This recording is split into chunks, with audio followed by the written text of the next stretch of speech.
Hey, it's Ebony, another episode of R&B Vibes, and I'm not okay right now. When I tell y'all, I have been stalking this queen for a very long time, and I do mean a very long time. I've listened to a lot of your stuff, seen you record some things. Hello, Sunshine. You took I went back. you took it back. Your journey from Bobby Jones, all that you do with music, your care for people, like you are such a talent. So for them to tell me I could interview you, I'm so happy to be here. I was like, because sorry. Okay. Let's Ebony, Kylah Jade. There we go. We here. Just let me, because you remind me of my sister. Mm.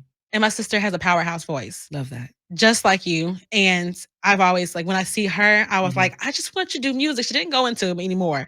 But when I see you, I'm like, dang, you remind me of her. And when I saw you on that stage, girl, last night, I almost threw my playbill, threw my phone, my shoes. You did that job right there. Thank you. You are fantastic. Oh my, first of all, thank you. And from one chocolate girl to another. Come on, chocolate. Thank you, first of all, for having me. Thank you for having this platform. Thank you for what you do for the community. Thank you for what you do for the music. So to be here with you is an honor for me. So thank you for having me. Thank you for having me. And I think everything that you're expressing about the show is how we feel. We want you to come and feel joy. Yeah. We want you to come and experience. This world is already something else. We're all going through something. True. But when you come for that 2.15 minutes, you can genuinely let that all go and just have a good time. So thank you for coming. And thank you for allowing yourself to just indulge from it. That means a lot. It was a bite to take in. It definitely was. Y'all did all. It was not just the fact the music was great, the colors, the costume. It was the respect and honor. Because y'all are like Diana Ross, Michael Jackson, you got some names, Nipsey Russell, all these people, and to come up and be like, okay, I got to honor that role. I got to honor that person. So let's get into that. Let's first talk about this honoring that you're kind of doing, taking part in a play that was, it's iconic to the Black community. The Wiz is our story. We love that story. It scared the hell out of me growing up. The subway scene. Oh my God. You better know it. All of us were scared. When I tell you, I cannot watch that movie because that subway scene.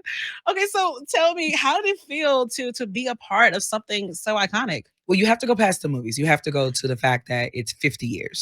So this Broadway tour is 50 years in the making, and the original Broadway cast equally as powerful. Mabel King, you of course had the Dorothy. You had all of the key players who set the tone. Stephanie Mills was like, has set the tone for what the show was. Yeah. And so to build on that with a movie, what it basically did is you have your grandparents who saw the Broadway play, saw Stephanie Mills break barriers, saw this little chocolate little girl who, some people like, who is huge voice, little body. Yeah. Which is what we have in Dana Simone, by the way.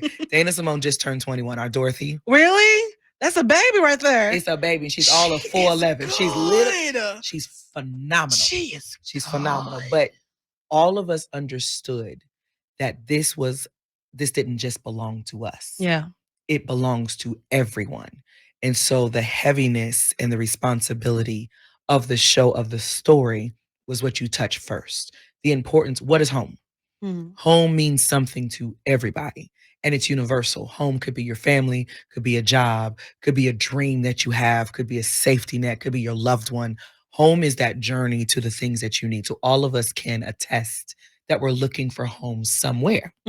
So you have to kind of break down everything to find your way. But knowing that Mabel King, this absolute diva, pioneered this role was a little daunting. It would have to be. It was a little daunting until I realized, well, you don't have to play it like her. Yeah. But you can respect who she was in the role. And our version, our iteration of the story, Eveline is a little more vulnerable. So she's not just angry. She's no longer just the angry Black girl. And I think that's what kind of Blaxploitation kind of puts you there, is that Eveline is more flawed. In the beginning, you see that her sister died. Well, her sister protected her. So now that she's gone, what am I going to do? What am I going to do? Who's gonna be here for me? It's a panic. It is. It's a and panic. So because I could play on her vulnerability, it allowed me to kind of give her layers. You gave layers, definition in church, okay? Honey, we gotta give that. Matter of fact, I have to quote you real quick. I gotta get into my little notes. I'm a researcher, okay? I love research. You said gospel music is the only story I will tell. I just do it within jazz and soul embellishments, and you do it very well. When I said my sister and I, we were sitting there and we heard you perform No Bad News, I was like, is this tithing? Is a collection plate coming? I will give my 10, right? I'm gonna give my matter of fact, I'm gonna give y'all 20%, okay? That girl sung it so well, I'm gonna just give it to you.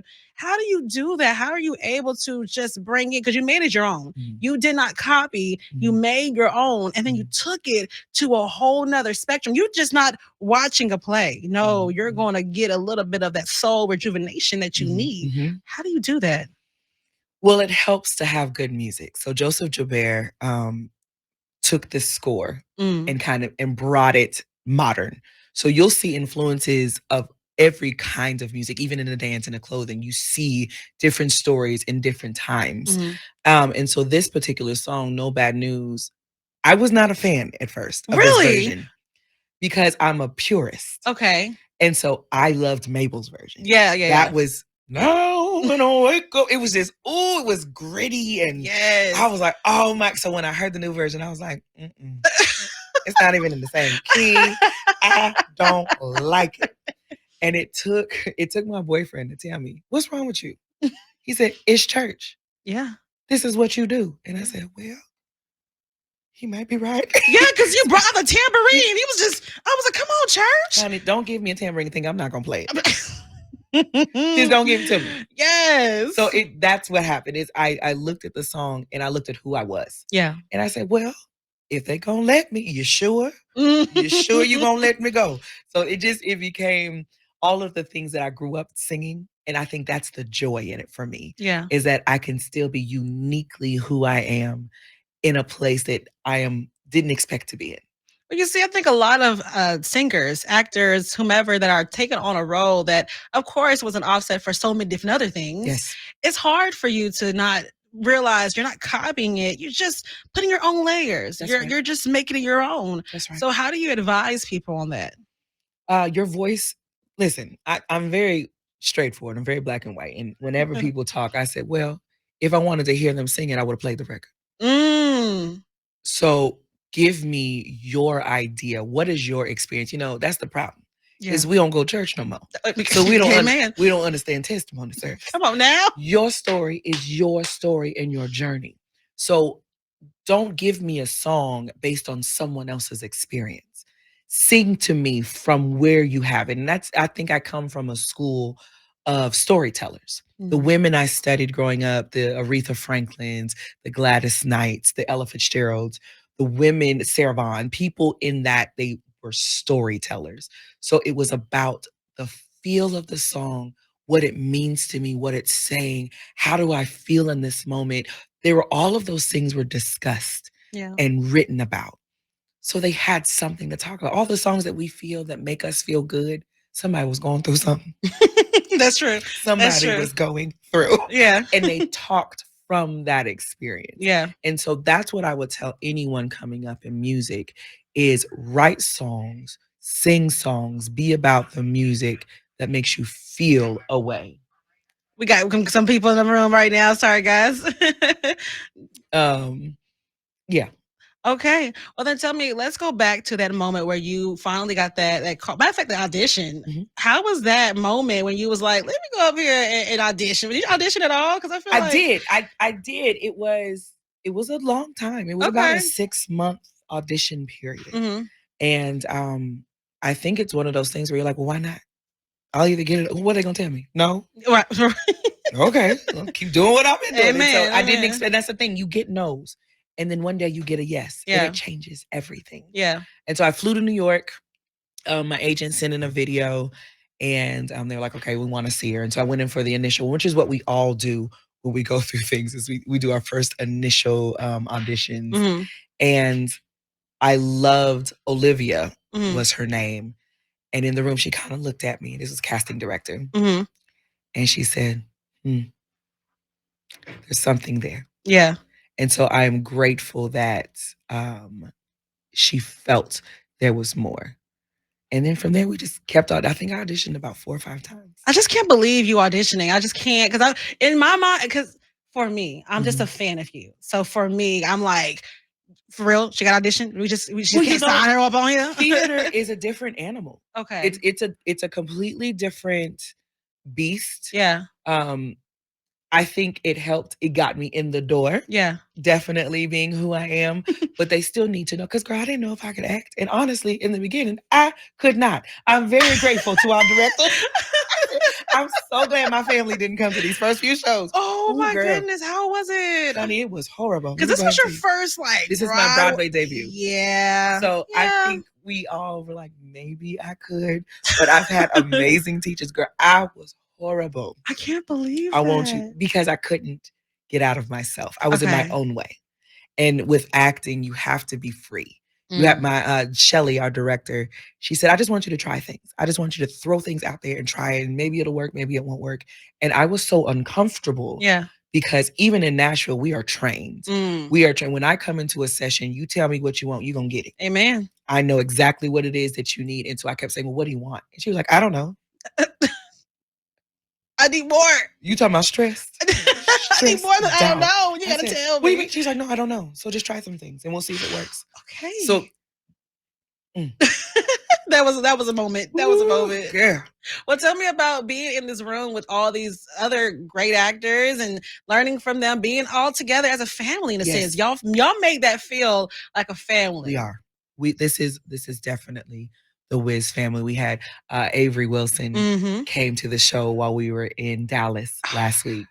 And he was just sitting in my dressing room and we were talking about all of the things. And so I appreciate even the Broadway cast who has supported and reached out and loved on us, and being together in our lowest moments. Because there'll be times that I'm sick and I still, because the audience doesn't know. Yeah. And Scarecrow will look at me across the room and kind of, while we're on stage, and we'll keep going. Or Dorothy, I had a really bad day and I was on M and tears were just streaming down my face, because the show has to go on, baby. It's serious. Yeah. It's got to go on. But I had to still do the scene. And so instead, Dorothy just grabbed my hand. And instead of me comforting her as Aunt M, she was comforting me in that scene. And so we cover each other in the most beautiful ways. And we are there for each other, which is why this works, because it's going to be hard. 8 shows a week is no joke. Travel, weather, allergies, sickness, all of the things we go through with our family, but being able to be with a group of people who understand it and cover you makes a difference. And how does it feel seeing the different generations of people in the audience? It's my favorite thing. It's my favorite thing for people to come and bring their moms. Yeah. I think last night we had 4 generations. Yeah, I saw y'all had the babies, y'all had the grown-up seniors, yeah, everybody that was there. I had a 5-year-old take my picture for me because I couldn't hold it. It was fire, wasn't it? Yeah, it was fire. They know how to do that kind of stuff. Dr. Bobby Jones came last night. Wait, what? He turned 87 this week. I missed him. And to the after party. He said, "How dare you not invite me?" Yes, he did. And had it, and we all sang on Happy Day. Oh, baby. I said, where was my invite? Wait a minute. I gotta call some people. You absolutely could have come. Absolutely. That had to be fun. And so the cast got to sing with Dr. Bobby Jones. But he came to the show and he had such encouraging words for the entire cast. Yeah. And just the fact that Nashville has supported in a way that brings me to tears. The fact that we came here and it was almost sold out before we got here. Yeah. The fact that they are here early and they're taking pictures and when I came out and I heard my name as Aunt M, I said, first of all, y'all showing out. Hush. This is not the time. But it is coming home and having the reception that we're having is very humbling, and I'm going to cry about it before the week is over. But Nashville has showed out. Did you see all the tambourines in LA? I was done. I was tickled. Cold. Matter of fact, what you should have checked out was the amount of yelling, because that was probably me in my section. It was so bad. I was yelling. The guy behind me was yelling. Even his daughter was yelling. We were just all having a whole moment. We didn't even care about nobody's space, nobody's ears. We didn't care. We just had, yo, whoa, carry go on. forward. Carry on.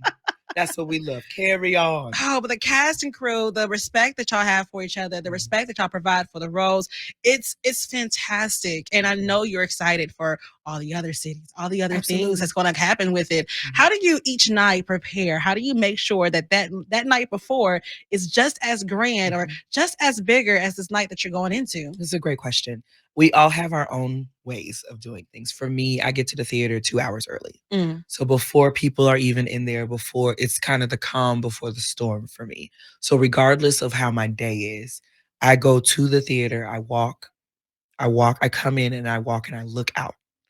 I take a moment on the stage and I thank God. I thank God for the opportunity. I thank God for placing me there. I ask him for strength. And I go to my dressing room before I put makeup on, I steam and I sit in silence. And then I turn on my music, whatever I feel is my vibe of the day.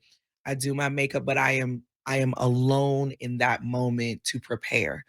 And then right before I walk out on stage, Dorothy, the curtain comes up and you hear Dorothy sing her lines. I'm standing on the side of the stage and I just breathe.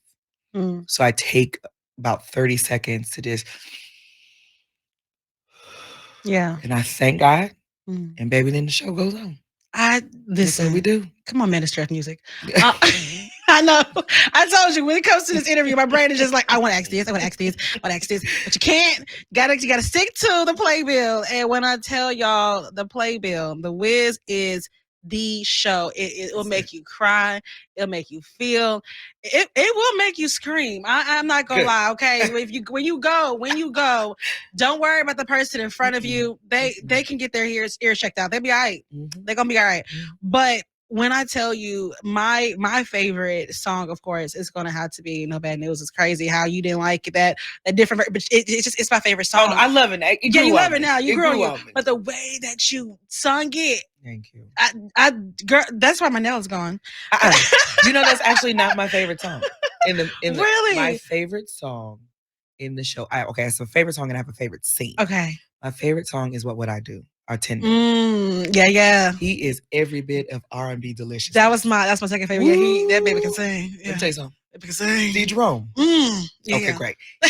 He it's the sensitivity. Yeah. I think he hits every point. But my favorite scene is the Act 2 opener, Emerald City. Oh, okay. I can see that because you have all the colors. You have all the different ways of the costumes, music. Yes. And how they do all the different genres of music in such a short. Yeah. If I could be in another scene. Yeah, that would be it. Baby, I mean, give me a gown. You gonna pop a trumpet? You gonna pop lock and trumpet? No, okay. Put me in the back because we don't do too much. I do a lot of marching around stage. I don't do a lot of dancing. Respect that. I respect that. But I'm the same way. I'm sitting there like, just give me an elegant kind of outfit. That's it. I'm here to model. It looks like my legs are doing things. Yeah. But they're not. They're covered. They're covered. Okay. Yes. They're covered. And when I tell you your voice, thank you. You know what I mean, okay? That is a blessing. Well, listen, I'm telling you, my favorite scene, I can't figure out my favorite scene only because there was just so much that I liked. Yeah. I really enjoyed The Wiz when he came out in his, I called it the Arsenio Hall outfit. Absolutely. Cape and all. Alan Mingo is the heart. I mean, it's called The Wiz. Yeah. But because he actually toured with the Broadway company, he already had an idea of who he was. Yeah. And so all of us strive to have his consistency. He is just perfection and an incredible human being. We call he has a princess role though. So you see him for a few minutes. Yeah. And then he on break. That's it. And then he comes back for a few minutes. And then he gone. So I know now moving forward, Princess track me. Come on now. Okay. But he is literally, he's phenomenal. And can you give me some words on, I believe his name is Cal Mitchell. Yes. Can you give me some words on him? Because I enjoyed his performance as well. Yeah, so Cal is phenomenal. Yeah. Cal's journey is interesting because he started in the ensemble. And then he replaced our principal. And so now he's a new person. So his journey is a little different than the rest of ours. Yeah. But and it's harder, I would think, because he came in as a different role. And to journey to this lead role has been amazing to watch his growth. But he is solid, and he's kind of the comedic. I would say our Scarecrow is comedic relief, but the Lion is equally different. as funny. Like, they're both hilarious. They are. Because when he at that scene, and I'm not gonna tell y'all the movie, but I'm gonna tell y'all a little bit of the movie. So there's a moment in the play where they were all being attacked. So Dorothy, the Tin Man, and the Lion, they're all being attacked. And you're watching Cal, the Lion, he just runs from one stage. I'm sitting here like, where you going? My favorite. I'm actually walking backstage in that scene. I stop to watch him do that because it's so funny to me because his hands are in the air and he's just wailing. Theatrical as anything, and so necessary. Yes. So necessary. I think everybody, it was casted perfectly. The roles, it was just, everything was perfect. And I can tell everybody went to church. Everybody has some kind of background in it because y'all gave that voice. I'm excited. I want to go back. Matter of fact, Come on back. But I need an after party again. Oh, girl, I can't do that no more. You got to do that again. And we had a time last night. We did. We had a time. Thankful to the African Music Museum who hosted us. I'm very grateful for TPAC, who has been so very helpful. And we have amazing partners who have supported us here. Yeah. And the thing about bringing a show to a city is that if you don't have the support, it doesn't work well. Yeah. And we feel so very supported, so very seen. And I appreciate that. I appreciate coming to my hometown, and the cast gets to see how we treat folks in Nashville. Yeah. Baby roasted catered our food last night. Oh, come on now. You already know roasted. And brought me a plate of Brussels sprouts. So I'm extremely happy right now. Well, I'm going to tell you, you are fantastic. The whole cast is fantastic. I'm so amazed by the fact that you're doing two different roles. You know, Evelyn, you got Onium, and you play them both well. You know, both songs are very well, and everything that you do is just fantastic. I appreciate it. I wanted to ask you this before we got into the interview. You can tell me no if you can't do it. Okay. I really wanted to see if you could tell them to go ahead and get their tickets the way your character would, the way Evelyn would. Now, I don't know if there's any tickets left, so that's definitely like Evelyn. Listen, you know that we're here, and there's no reason why you do not have your tickets to the Wiz. We are here all week. You've known about this for months, and yet you have allowed yourself to not purchase your tickets on time to be at the show. It is unacceptable, and you will die. Okay, that's a little more. But that was good. That was good. Evelyn would say you would die, but I can't because Aunt M is part of me too. We're not going to die, but you just going to miss a good show. Aunt M would say, now listen, we came in town and we told you, and it's really unfortunate that you're going to miss this show because it was important to me that you saw it. It was important to me that the Wiz was able to be a part of your life, and you've missed your opportunity because the tickets are sold out, honey. So you won't be there. But we will feed you afterwards, and we'll tell you all about it. It won't take me to the after party, but it's okay. But it's okay. I'm not mad. I'm just kind of crying about it. It's okay. No, we all get, if there are any tickets, y'all make sure you go and support any kind of way. You can go to TPAC. Yes. And see what's left. Hopefully they'll open up some more.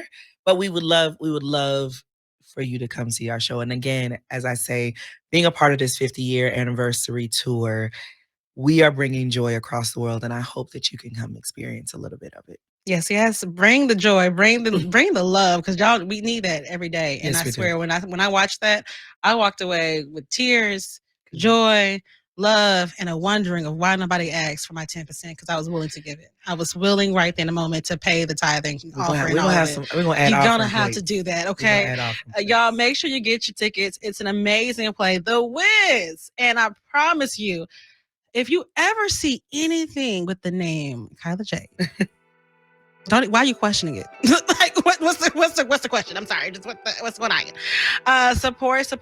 Thank you, TPAC, for allowing this to go down. Thank you so much for honoring my little dream right here. I need you to come back to see me. Thank you for having me. I love you so much, and y'all stay locked in right here on 92Q.